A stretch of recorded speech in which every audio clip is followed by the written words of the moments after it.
Ya, nah kali ini saya sama Ibu Nilawati. Ini juga salah satu penduduk desa Lampulo. Iya. Ibu sehari-hari ada keluarga nelayan. Suami nelayan, cuma bukan ke laut.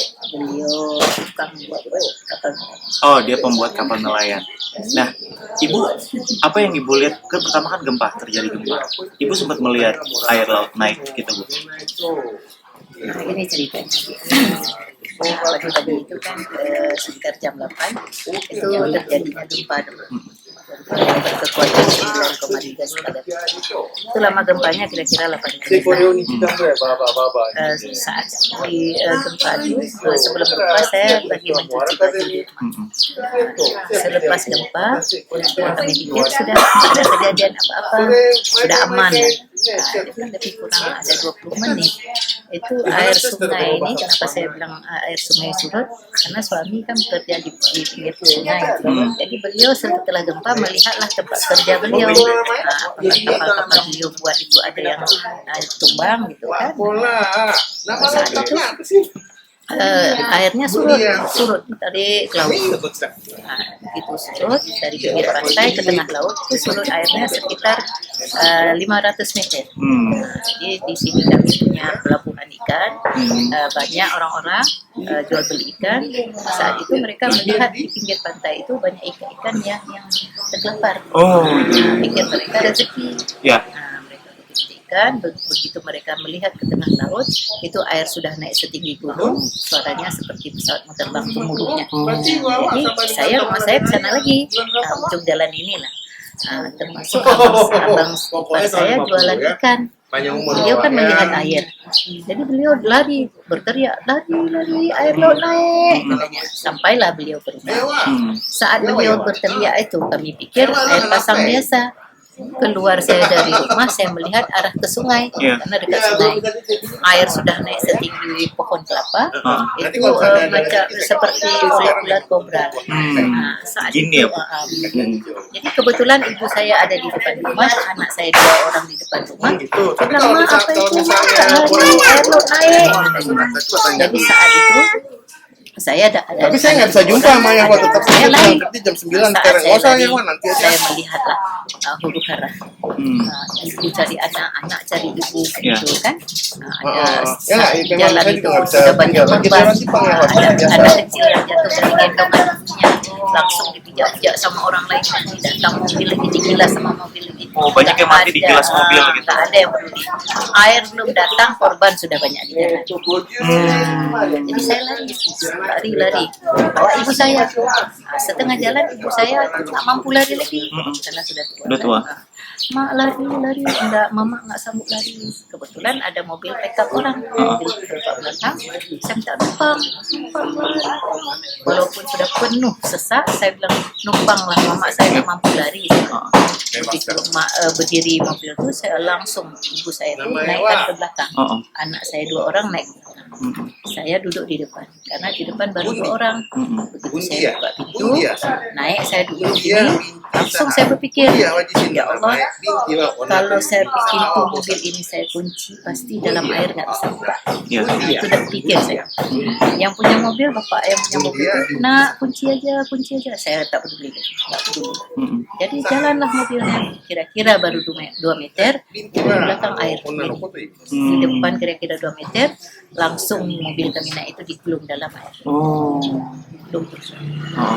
Ibu saya di belakang, anak saya di belakang, orang-orang lain itu kan sudah keluar dari mobil. Sudah kosong lah di belakang. Tinggal saya bertiga di depan.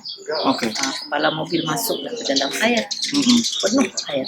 Saat itu pun saya di dalam air tuh, dalam mobil. Sudah Air masuk ke dalam mobil? Masuk penuh. Oh, jadi ibu tuh di dalam mobil dan air sudah masuk? Sudah penuh, 3 kami di depan. Saat saya dalam air tuh saya berpikir, ya Allah, tadi pintu mobil nggak saya kunci. Saya dorong kuat. Air kan berpusing. Berpusing ya. Begitu saya dorong, alhamdulillah pintu itu pun mudah terbuka. keluarlah 3 kali. Saat kami keluar tuh kan masing-masing arahnya lain-lain. Iya. Nah, saya di blender tadi di dalam air. Ada batang besar-besar yang tercabut itu kan ada tinggi kan. Nah, jadi seng-seng kayu-kayu. Saat itulah saya masuk air ke hidung ke mulut. Ya Allah, bila saya mati hari ini saya pasrah ya Allah. Kegiatan Bisikan hati saya baca syahadat. Saya bacalah syahadat dalam hati. Nggak lama saya langsung muncul ke permukaan. Macam ditolak. Kayak naik gitu, didorong dari bawah ya. Begitu saya di dalam, nampak satu pohon kelapa yang masih berdiri. Ada daunnya yang sudah kering, yang sudah merunduk ke dalam air. Ujung daun kelapa itulah saya sudah. Nah, kalau putus pun saya pasrah lagi. Rupanya datang gelombang lagi. Putar saya di pohon kelapa itu belum sempat terpeluk pohonnya, masih di daun. Ya Allah, kalau putus daun ini terserah lah ya Allah, saya pasrah lagi. Tak lama dia muncul anak saya 2 orang di depan saya lagi, yang saya bawa naik mobil tadi, dua-dua muncul. Ya Allah, anak saya ya Allah pegang pohon kelapanya. Masih hidup. Masih hidup. Jadi abang dia umur 16 tahun, dia pegang leher baju adiknya umur 10 tahun. Nampak ya Allah pegang pohon kelapanya. Jangan bosan-bosan terima kasih. Dapatlah pohonnya. Jangan Walaupun air itu ini deras sekali, jadi kami tetap peluk pohon kelapa. Jadi bukan kami bertiga, lebih kurang kami 10 di pohon kelapa itu. 10 orang memegang Peluk-peluk kami. Jadi kayak mungkin yang kayak panjat pinang dia megang gitu ya. enggak, bukan sampai ke bawah. Jadi saya begini, anak saya pegang saya, orang lain ya, gitu. Kayak orang terjun itu. Nah, gitulah. Oh ya. Itu honge. Saat air surut itulah saya ikut air turun. Kalau nggak ikut air turun tuh, kami nggak mampu. Nah, ikut turun. Pertengahan pohon kelapa itu sudah ada sampah-sampah batang kayu besar sudah tersangkut di pohon kelapa itu. Ibu berapa lama di pohon kelapa? Itu sampai jam 3 sore. Oh, berapa? Nah, di situlah 7 jam, 6 jam. Situ berdiri.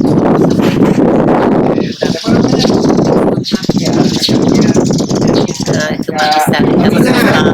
Sampai anak saya 10 tahun niat puasa aja nak, nggak ada apa-apa yang kita bisa makan lagi. Alhamdulillah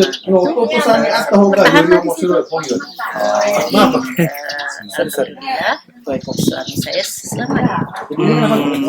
Beliau saat beliau lari sendiri, nggak ada pikir anak istri. Memang saya itu nafsi-nafsi. Udah nafsi-nafsi ya, udah nggak memikirkan. Nggak ada pikir apa-apa.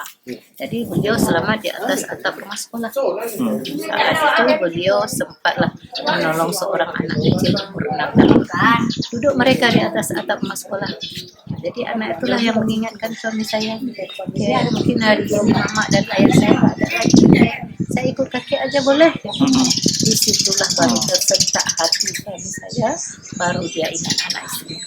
Langsung dia menangis. Langsung. Allah, mungkin mereka itu nggak ada lagi satu.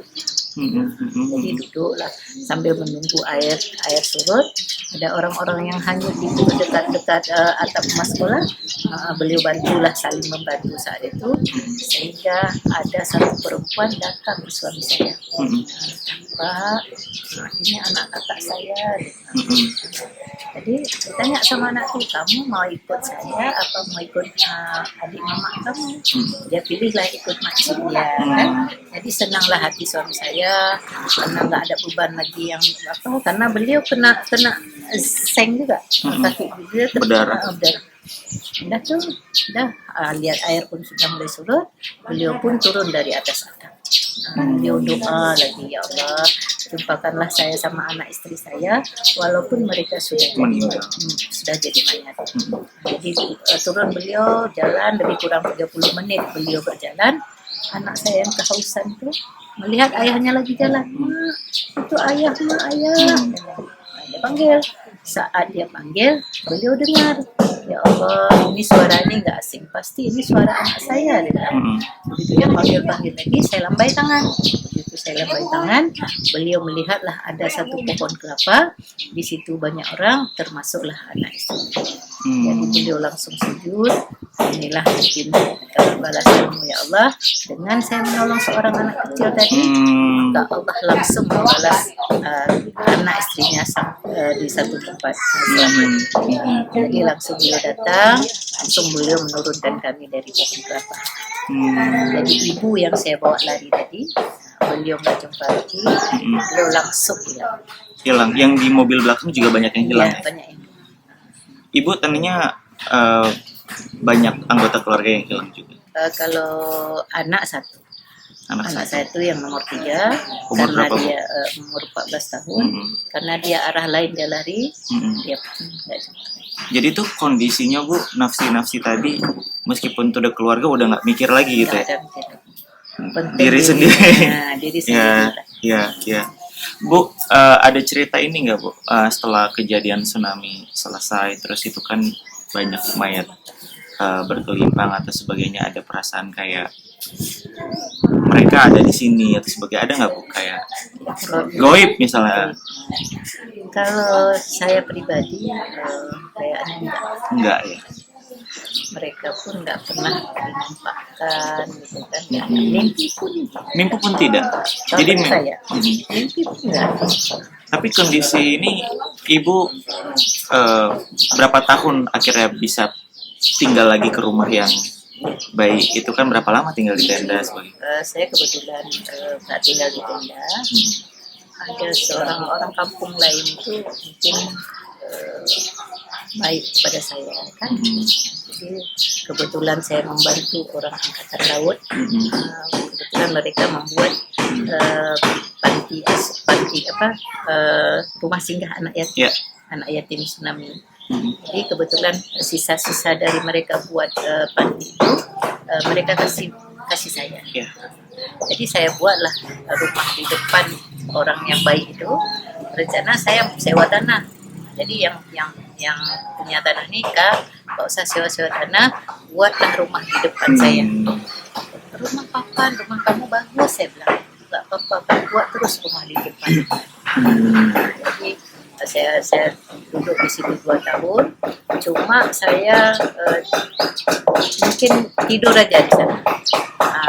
Selepas salat subuh, saya berangkat ke sini. Jam 12 malam saya baru pulang lagi ke tempat. Jadi banyak di sini, walaupun banyak di tempat. Itu perasaan kosong kan setelah kejadian, itu berapa lama terjadi? Kayak linglung, ada rasa-rasa kayak gitu Bu? Kalau saya nggak ada linglung, cuma traumanya kalau melihat orang ramai, itu mungkin kira-kira ada sesuatu gitu. Kalau linglung misalnya trauma, pandangannya kosong. Itu enggak. Karena saya langsung berpulang kepada yang kuasa. Jadi saya pikir kalau saya pun terlalu bersedih karena anak hilang, keluarga hilang, mungkin saya nih sampai sekarang tuh mungkin sudah hilang. Iya. Dan banyak kan yang seperti itu. Jadi kami orang Aceh ini, alhamdulillah banyak yang bagus. Kuat lah ya, karena dari Pasagam, dari. Jadi kita langsung bikin agamanya kuat, kan? Menurut Ibu, pertanyaan terakhir, hikmah terbesar yang Ibu pelajari dari kejadian itu? Mungkin ini ada hikmah. Di samping dulunya kami ini masih kayak Adi bilang tadi, konflik. Selepas tsunami sudah aman, itu satu. Yang kedua, kalau bagi saya nih banyak hikmahnya kalau bagi saya. Yang dulunya nggak pernah naik pesawat, selepas tsunami bisa naik pesawat ke Jakarta, biaya. Ada yang bawa lah. Kebetulan yang paling saya ini nggak bisa kita pikir pakai otak gitu kan. Biasanya kok bisa gitu. Jadi pernah dibawa oleh orang dari Tempo ke Jakarta untuk buat iklan botrek. Jadi tetap ada ini ya Bu ya, hikmah. seburuk kejadian apapun ini, itu. mungkin ada suatu hikmah yang lebih bagus. Jadi bisa dibilang sekarang ibu hidup udah menerima dan tenang. Ya, alhamdulillah, seperti suami saya, beliau nggak kerja, cuma buat buku, beliau sekarang hidup tenang, Ya, nggak nggak ada konflik. nggak ada konflik, tenang, kerja pun dia nggak kerja. Nah, yang dulu kerjanya kepala ke dalam lumpur, Heeh. tapi uangnya nggak bisa habis Cukup, terus, nggak iya. cukup. Jadi Ya. sekarang dengan beliau pun langsung belajar agama, gitu kan. Alhamdulillah, walaupun nggak ada kerja, beliau uang ada, Ya. beliau tenang gitu, bisa Ya. pergi kemana-mana, Ya, sampai ya. ke Malaysia. Ya, Ke ya. Malaysia itu udah berapa kali lah. Ya. Itu, Ya, ya. itu Makasih banyak Bu sama-sama. Nilawati. Terima kasih banyak.